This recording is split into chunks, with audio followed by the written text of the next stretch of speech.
i7 ગુજરાતનો અવાજ।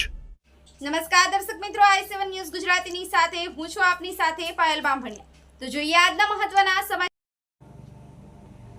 ઝાલોદ તાલુકાના લીલવા ઠાકોર ગુજરાત પાણી પુરવઠા અને ગટર વ્યવસ્થા બોર્ડના બનાવેલ શુદ્ધ પીવાના પાણીના ટાંકાની ગુજરાત વિધાનસભાની ટ્રાયબલ એડવાઇઝર કમિટી દ્વારા મુલાકાત કરવામાં આવી। ધારાસભ્ય શ્રી મહેશભાઈ પુરિયા દ્વારા પોતાના વિસ્તારની ધારદાર રજૂઆત કરી।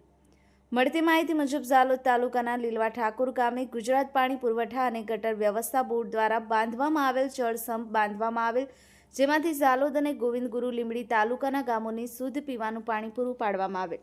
સંપની ટ્રાયલ એડવાઇઝર કમિટી દ્વારા મુલાકાત કરવામાં આવી। આ યોજનામાં કુલ 65 ગામોની અંદાજિત કિંમત ₹142 વહીવટી મંજૂરી આપવામાં આવી છે। કાર્યપાલક ઇજનેર શ્રી પાણી પુરવઠા અને ગટર અને વ્યવસ્થા બોર્ડ દાહોદ દ્વારા અપાતી માહિતીનું ધારાસભ્ય શ્રી મહેશભાઈ પુરિયા દ્વારા ખંડન કરી અને સાચી માહિતી અપનાવવા જણાવ્યું હતું।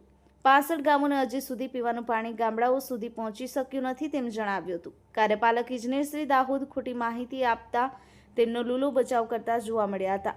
ડિસેમ્બર 2025 અંત સુધીમાં 65 ગામોને પીવાનું પાણી પૂરું પાડવામાં આવે તેવી વહીવટીતંત્ર દ્વારા ખાતરી આપવામાં આવી હતી અને બ્લોક વાઇઝના તમામ પાણીના ટાંકાઓમાં પીવાનું પાણી પૂરું પાડવામાં આવશે અને હાલ ટેસ્ટિંગની કામગીરી હાલ ચાલુ છે।